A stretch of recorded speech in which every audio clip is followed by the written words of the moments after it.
ചെരുപ്പ് നല്ല എത്ര വെച്ചാ അപ്പൊ കഴിച്ച് ഞങ്ങളിത് കുറച്ച് ചെരുപ്പ് മേടിച്ച് ഞങ്ങൾ പണസൈറ്റ് പണിതിട്ട് ചായ കുടിക്കാൻ നേരത്ത് ടീം വണ്ടിക്ക് അത് ചെരുപ്പേ എന്ന് വിളിച്ചിരുന്നു. ഞങ്ങൾ നോക്കിയപ്പോ ഒരു ടീം മേടിക്കില്ല, 2 ചെരുപ്പക്കാരായിരുന്നു. ഒന്നും നോക്കില്ല, ഞങ്ങൾ 4-5 പണിക്കാരങ്ങടെ റേഞ്ച് ചെയ്ത് ഇത്ര ചെരുപ്പ് അങ്ങടെ മേടിച്ച്. വലിയ കാര്യമൊന്നുമില്ല, 100 രൂപക്ക് ഒരു ജോഡി ചെരുപ്പ് ഉള്ളാവോ കഴിച്ച്. 10-200 രൂപ നമ്മൾ ആലപ്പുഴ മുല്ലക്കൽ ടൗണിൽ വിൽക്കുന്ന ചെരുപ്പാണ്. ഞങ്ങളെന്തായാലും അവരുടെ അടുത്ത് ചെന്നപ്പോൾ അവർ 100 രൂപയുള്ളെന്ന് പറഞ്ഞു. പിന്നൊന്നും നോക്കില്ല, ഞങ്ങൾ 4 ചെരുപ്പ് ചടപട ചെയ്ത് ഞങ്ങൾ മേടിച്ചെടുത്ത്. അത് കിട്ടിയാ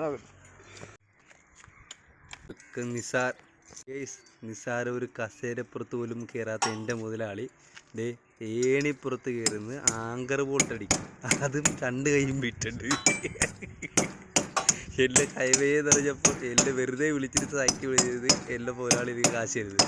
എന്ത് സ്നേഹമുള്ള മുതലാളി, നാളെയും പണിതല്ലേ.